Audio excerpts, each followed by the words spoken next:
Number 1 principal location. मैं क्या चले ये अच्छी बात है, एक तो पता चलेगा लोकेशन का। अब देखते हैं अगला कौन सा है। वो 2-3 सफ़े के ऊपर स्पेंस डालने राइटर ने, फिर वो 2-3 सफ़े मैंने जिसमें खोले, फिर उसमें लिखा हुआ लोकेशन। मैं क्या कमाल है, पहले भी लोकेशन आ गया, दूसरे में भी लोकेशन आ गया, अब तीसरा दफा देखता हूँ। अच्छा, तीसरे में भी लोकेशन। मैं बहुत हैरान हुआ कि यार देखो, उसने कोई और नहीं दिया राइटर ने, एक्सपर्ट ने, या जो प्रॉपर्टी का काम उस समय, तो उससे और कोई बात नहीं की। लोकेशन लोकेशन लोकेशन, ये एक फिक्र है। जिसने सीख लिया उसको प्रॉपर्टी में कभी नुकसान नहीं हुआ। देखिए, प्रॉपर्टी जो है ना, ये आपका, इसका मैं एक छोटी और मिसाल दूंगा कि मैंने अपने दफ्तर के लिए जगह खरीदी 2090 की बात है, 89 में। मैंने फ्रेंड से लेके पीछे प्लाट खरीद लिया। वो मुझे उस वक्त मिला को 5 लाख में मरला, जबकि मेन के ऊपर रेट था उस वक्त को 9 लाख में मरला। मैं 4-5 मरले ले ली और मुझे 9 लाख में मरला चुबुर्जी में मिल रही थी मेन के ऊपर। मैंने छोड़ दी, मैं कहा महंगी है, मैंने क्या करना है, बाद में पीछे गुजारा हो जाएगा। वो देखते ही देखते वो जो प्रॉपर्टी मेन वाली थी वो चली गई करोड़ पे मरला। और मेरी जगह जो थी, मैंने उस वक्त 4-5 लाख में मरला खरीदी। मैंने आधे पैसे की समय लेके पीछे एक प्लाट पीछे है, वो प्रॉपर्टी 7 लाख 8 लाख 9 लाख, वो मैं बड़ी मुश्किल सेल करके निकला। हालांकि मेन की बिल्कुल बैक, कोई मसला नहीं, बिल्कुल बैक, लेकिन वो कस्टमर का नहीं था, ट्रेंड नहीं था। वो प्रॉपर्टी जो मैंने उस वक्त डबल होने की वजह से छोड़ दी, वो कहां पहुंच गई। जिंदगी में इंसान बहुत कुछ सीखता है। आज मैं कोशिश करूंगा कि जो भी मैंने सीखा 15 साल में अपने दोस्तों को करने करूं, क्योंकि एक चिराग होता है, अगर ये बलेगा, किसी को इसमें कोई फायदा होगा तो वो मुझे दुआओं में याद रखेगा। ये मुझे सबसे बड़ी खुशी है। लोगों के पास इल्म होता है, उसको बुक में बंद कर देते हैं, भाई नहीं बंद कर दो। लेकिन मैं ये है कि मेरे इन्वेस्टर, सबसे बड़ी बात यह है कि मेरे इन्वेस्टर मुझसे खुश हैं, मुतमैन हैं, और मैं उनको कभी गलत मशवरा नहीं देता। मैं उसको बोलता हूँ कि अगर मुझे समझ ना आए, मैं कहता हूँ सॉरी, ये तो बाजार से जाके चीज ले लो, मैं नहीं बेचता तुम्हें, क्या फायदा मुझे। मैंने 5 लाख 10 लाख का कमीशन खाने की खातर मैं उसको ऐसी जगह पे दे दूं जहां वो सारी उम्र मुझे बदवाई देता रहे, पता नहीं कहां से पैसे लेके आया। ये नहीं होनी चाहिए सोच। हालात जैसे भी हो, मुझे अल्लाह का शुक्र है, कोरोना है या नहीं है, मेरा काम चल रहा होता। लोग पता नहीं कहां से मुझे ढूंढ के मिलते हैं कि नहीं, हमने लिहाज साहब ने मशवरा दिया था और उनसे ही कुछ लेनी। अभी वो डॉक्टर अल नसर पार्टी के हैं चेयरमैन, डॉक्टर रसूलुल्लाह साहब मुझे मिले, मैं उनसे गपशप लगा रहा था। कहते यार मुझे 2 चीजें हुई हैं आपसे जब मिला के, एक यहाँ तो मुझे अफसोस हुआ है या मुझे फायदा हुआ है। मैं कहा फायदा तो मैं समझ गया, अफसोस किस बात में हुआ। कहता अफसोस इस बात में हुआ कि मैं तुम्हारी बात नहीं मानी थी। तो ये अल्लाह का शुक्र है कि इसी वाले से, जब मैं लोकेशन की बात कर रहा हूँ, मैंने साहब आपको अपने दफ्तर की मिसाल दे दी, इसी वाले से जो प्रॉपर्टी है, यहाँ हर बंदा पैसे कमा सकता है। लेकिन देखो का परसेंटेज किस में ज्यादा बच रही है, किस में ज्यादा आप पैसा कमा सकते हो। किसी में 10% है, 100% है। अगर आपका फैसला सही हो और आपका एडवाइजर सही हो, उसका नॉलेज हो, तो आप प्रॉपर्टी में, मैं नहीं देखा लाहौर में पक्ष में किसी को नुकसान हुआ हो। बस एक गली पीछे ले ली, कंजूसी कर ली उस वक्त, उसके बाद सारी उम्र बैठे नहीं, प्रॉपर्टी मुझे तो फायदा नहीं हुआ। भाई तुमने अपना एडवाइजर अच्छा ढूंढना था।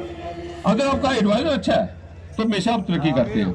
अच्छा यार आप अच्छा बात सुनो। इसी तरह मैं जब इस प्रॉपर्टी में बिजनेस में नहीं आया तो उस वक्त सेठ आबद का बहुत नाम था। मैंने कोशिश की मैं सेठ आबद से जाकर मुलाकात करूं, उससे पूछूं कि तुमने क्या सीखा, मुझे को 2 लफ्जों में एक कोई चीज बता दे। मैंने अपने सेक्रेटरी को बोला, उसने टाइम लिया, हमने 1 हफ्ते का टाइम लिया सेठ आबद का। उसका गुलबर्ग में ऑफिस था, मैंने अपनी टाइम लेके मैं उसको पहुंचा। उसका बेटा उसको ऑफिस भी जिंदा था।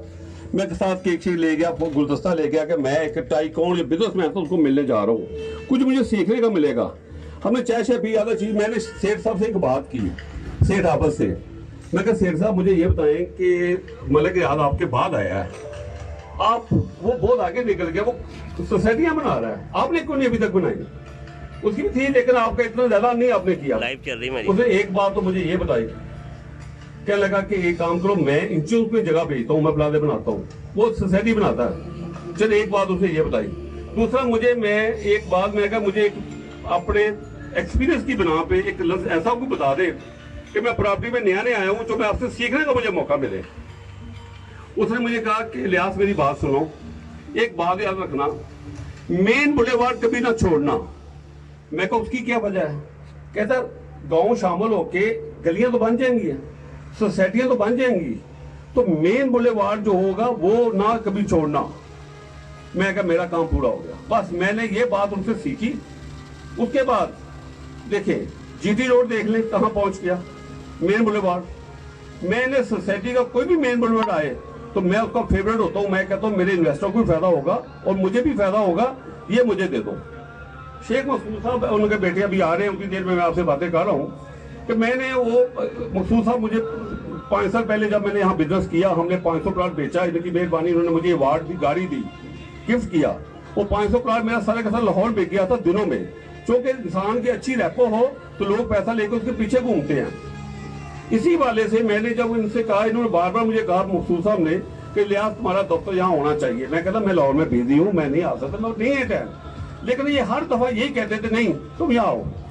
फिर मैंने अपनी एक शर्त रखी इनके सामने, मैं कहा ऐसा करें अगर मुझे बनाना ना, सबसे पहले मुझे अपने इन्वेस्टर को खुश करने के लिए मैंने मेन बुलेवार्ड चाहिए।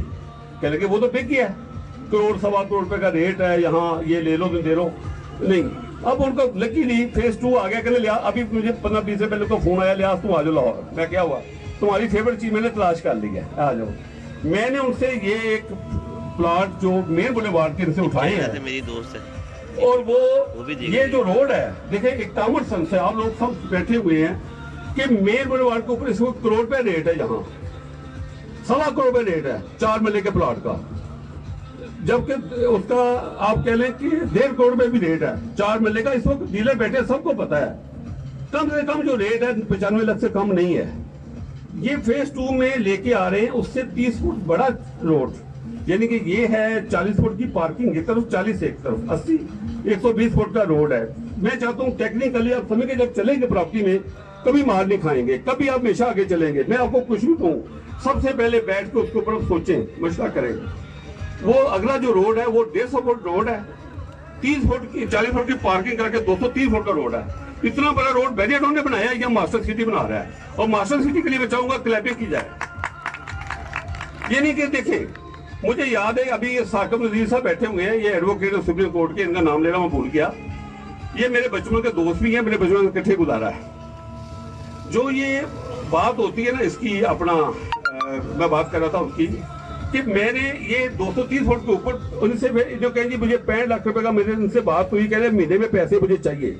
मैंने शेख साहब को कहा, शेख साहब वाले पैसे क्या करने हैं, लोगों से दुआएं लें, इनको किस्तों में दे दें, जो रह गया चांस उसको दे दें। क्या उनकी मेहरबानी, कुछ और मुझे लाना चाहते थे ईगल ग्रुप को, लाहौर में मेरी बात मान के। और अब जो प्लाट हम 65,000 का वो इनसे लिया हमने, उसी हवाले से मैं दोस्त मेरे गुजरान के पुराने साथी हैं, इनके साथ मेरी मीटिंग भी होगी, गपशप भी होगी। मैं इनके साथ बात कर रहा था कि वो इससे बहुत बेहतर है, क्योंकि हमेशा इंसान एक जब शॉप बनाएगा या एक घर बनाएगा, दूसरा घर ऑटोमेटिक उससे ज्यादा फुर्सत बनाएगा। इसी तरह की शेख साहब ने मुझे प्रेजेंटेशन दी, मैं मुतमईन हुआ। मैंने कहा शेख साहब जितने प्लाट हैं ये मेरे हुए, उनकी मेहरबानी। उन्होंने कहा ठीक है लिहाज तो इसको करो काम। मैंने साकिब साहब का इसलिए जिक्र किया था कि बचपन में हम जुलूस निकाला करते थे, जी हमें पार्क चाहिए, हमें रहने के लिए, रात को घूमने की अच्छी जगह चाहिए, पानी साफ होना चाहिए। टैंकी बनाने के लिए कामों की में हम जुलूस निकाला करते थे कि टैंकी लगे, पानी हमें साफ मिला जाए। ये इतनी अच्छी सोसाइटी बन गई है, बेशक ABC कोई भी हो। आप आज नहीं, बच्चों को हम बाहर पढ़ाते भिजवाते हैं, कभी लंदन में, कभी अच्छी जगह पर, अच्छी इन्वायरमेंट दें। अच्छी इन्वायरमेंट से अच्छी सोच डेवलप होती है, अच्छे लोग, बच्चों की ग्रो होती है। बच्चों को इस मैंने इसलिए बात की कि आज नहीं कल जो आपके पुराने इलाके हैं उससे ये सस्ता है। आप रेल बाजार चले जाए, मतलब गुजर नहीं सकता, इतना सा रह गया, और कपड़े उसे खराब हो। मैं बात कर रहा हूँ, आप थोड़ा सा बाहर निकले। और दूसरा, चूंकि मेरे ज्यादा भाई यहाँ बैठे हुए डीलर साहब, मैं उनको एक मशवरा ये दूंगा कि भाई देखो, पैसा नहीं कभी देखना, बेशक दुआ लेनी है, मशवरा अच्छा देना है।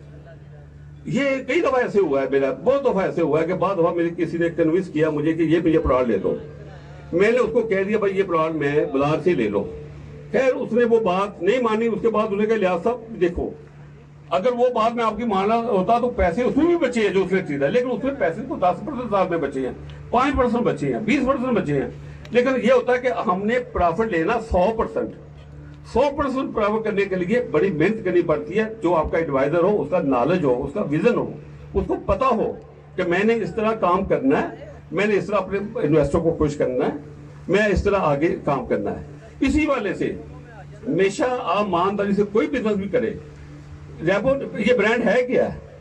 ब्रांड का नाम तो रेपो है, रेपो के वाले से ब्रांड है। तो ब्रांड का मतलब यह कि ना, ब्रांड का जो मालिक है अपनी एक एक ब्रांच के ऊपर नजर रखता है। उसने एक बना था एसओपी, उसके अमल हुआ। उस हवाले से जब एसओपी बने होते उसके ऊपर अमल कराता है। आज वो मैकडॉनल्ड जब सबसे पहले 90 में आया, आज लोगों ने, पाकिस्तानी लोगों ने भी दिमाग में बातें आई, उन्होंने फ्रेंचाइज खोलनी शुरू कर दी, दुकानें ब्रांच खोल बना। कहाँ कंसेप्ट था? अभी हम क्योंकि 22 करोड़ की आबादी है हमारे पाकिस्तान में, हम बहुत पीछे हैं। अभी पाकिस्तान में मैं मेजर आमिर साहब जब आए हैं गुजराला में, मेजर आमिर साहब गुजराले आए तो उनके जो मेरी उनसे बात हुई, उनको मेरे पास दोस्ती उनके साथ अभी भी है, पहले भी थी। तो मैं उनको एक मशवरा दिया करता था, मैं कहा लाहौर से निकले पूरा पाकिस्तान नया बनना है, नया बनना है आगे। अच्छा, जैसे आते मैं उनको शुरू करता। तो जैसे मैं आया, उन्होंने घर गुजरात खोला तो कहते लिहाज तुम्हारा मशवरा था कि आज वाकई हर गली हर इलाका नया बनेगा और लोग निकलेंगे बाहर। आज नहीं, 5 साल बाद, 10 साल बाद, 2 साल बाद। जो मैंने 3 नुक्ते यहाँ बयान किए हैं, एक लोकेशन की बात, एक मेन बुलेवार्ड की बात, एक ये कि आपका एडवाइजर जब आप किसी से ले, आगे अच्छा, जब इनसे ले तो उनसे मशवरा लेके बाद खुद भी सोचे, लेकिन उसका पूरा विजन ले, सवाल करे बार बार, फिर फैसला करे। जैसे मैं डीलर से भी बात की है, तो वो भी जब मशवरा दे, अच्छा दे, ताकि लोगों को 4 पैसे बने। इस तरह तरक्की होती है, इस तरह बंदा आगे निकलता है, इस तरह नाम बनता है। सॉरी, मेहमान खुशी साहब आ रहे हैं, तो एक आधा मिनट में इंशाल्लाह जी। अच्छा चले, जब तक वो नहीं आ रहे मैं आपसे एक आधा मिनट ले रहा हूँ। मैं नहीं समझता आप बोर हो रहे हैं कि नहीं हो रहे, मैं माफी चाहता हूँ अगर टाइम आपका ले रहा हूँ। पर यह है कि इसमें प्रॉपर्टी में इससे अच्छा दुनिया में अगर 70% अमीर लोग हैं तो प्रॉपर्टी से हैं, और 30% जो लोग हैं वो बाकी मिक्स बिजनेस में हैं, जैसे टेक्सटाइल भी है। क्योंकि जब तक तो वो नहीं आ रहे मैं आपका 1-2 मिनट लेता जाऊंगा, कोशिश करूंगा जो मेरे अंदर नॉलेज है मैं आपको कन्वे करूं, बताऊं, ताकि उसमें कुछ ही किसी का अगर कोई बात आ जाए पॉइंट में बेहतर हो। और मैं यहाँ उनकी बार बार कहने पे आया हूँ मास्टर वालों से, अदरवाइज शायद मैं ना आता। इतने खलूस से मुझे हर दफा कहते थे, हर 6 माह बाद फोन आता था, लिहाज तुम आ नहीं रहे। क्योंकि मैं यहाँ ब्रांच खोल के बंद कर दी हुई थी। मेरा 2015 में इनके साथ काम किया। मैंने जैसे बताया कि उन्होंने मुझे 500 प्लाट बेचने में मुझे कार भी दी थी गिफ्ट रिवार्ड के तौर पर, ये भी इनका शुक्रिया जी। जी मेहमान खुसूसी अहमद बिन बखसूस साहब आ चुके हैं, हम उनको तो जी ट्रैफिक हो जाए तो मेहरबानी आपकी, हम खुला ले अभी मुझे पता है। तमाम अफराद से गुजारिश है कि जी काइंडली खड़े होकर हमारे मेहमान खुसूसी का इस्तकबाल करें। अहमद बखसूस साहब,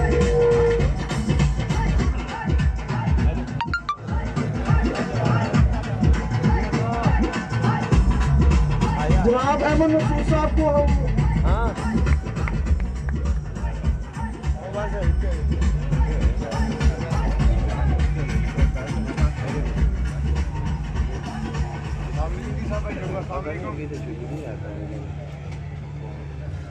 जी तमाम दोस्तों से गुजारिश है कि अपनी नशिस्तों में बैठे जी। आया मैं जो कह गया हैं अपना सीट तो बहुत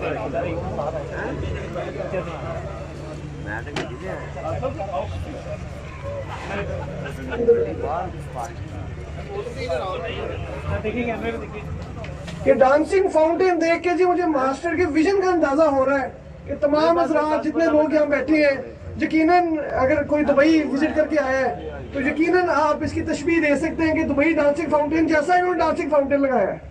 और जनाब तमाम दोस्तों का शुक्रगुजार हूँ मैं ईगल ग्रुप के बिहाफ से। वालिद साहब ने भी